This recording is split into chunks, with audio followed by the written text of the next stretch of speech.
Medicare Part D is the prescription drug component of the Medicare plan.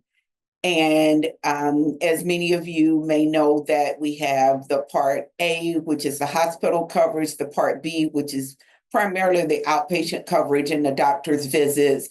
The Part C is the A and B combined, and then the Part D is the prescription drug coverage that can be purchased either alone or in combination with the Medicare prescription, the hospitalization, and the doctor visits, which are often called Medicare Advantage plans that have prescription drug coverage with them.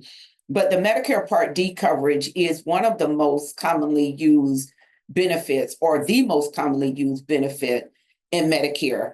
And one might imagine that that would be the case because as we age, naturally there is a need due to changes in our bodies and the composition and makeup of our bodies. And as we age, there is often the need to have more prescription drugs or to use more prescription drugs.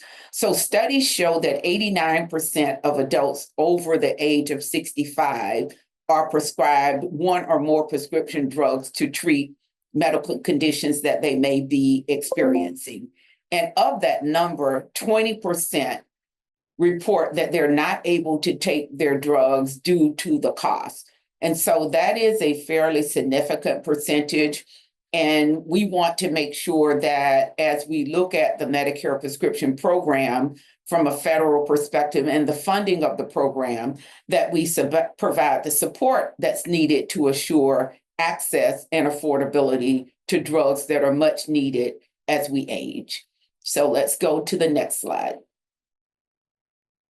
So how does Part D work? As we said earlier, Medicare Part D is the benefit that covers the prescription drug costs. And how much an individual pays when they're enrolled in a Medicare Part D plan depends on the stage of coverage that they're in, as well as the tier that their drugs are on. And so drugs are placed into tiers based on three factors: cost, safety, and efficacy.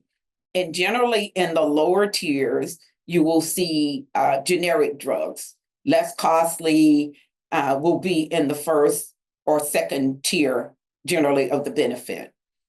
The brand and the specialty drugs are generally in the third, fourth, and fifth tiers. So what's happening then in 2025? The Part D benefit will be greatly simplified. There will be 3 stages of coverage, potentially. The first stage would be a deductible stage, and not all plans have a deductible, but if you are enrolled in a plan or if a beneficiary is enrolled in a plan that has a deductible, that deductible will have to be satisfied before they move into the initial coverage phase. The deductible is included as a part of the $2,000 maximum out of pocket, to note.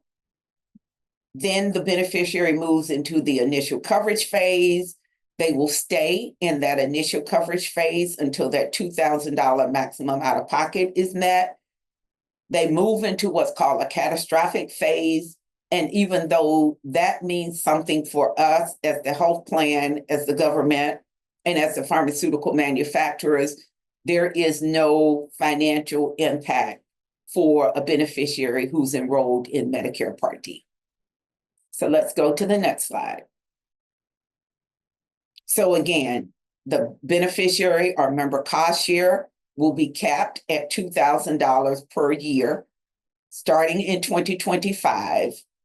And once that $2,000 is met, there is no more cost for prescription drugs for the rest of the year. And just a little bit of clarity or something to note about the drug costs. There are some drugs that are covered under the pharmacy benefit, which is the Medicare Part D. There are also some drugs that's covered under the medical benefit, which is Part B.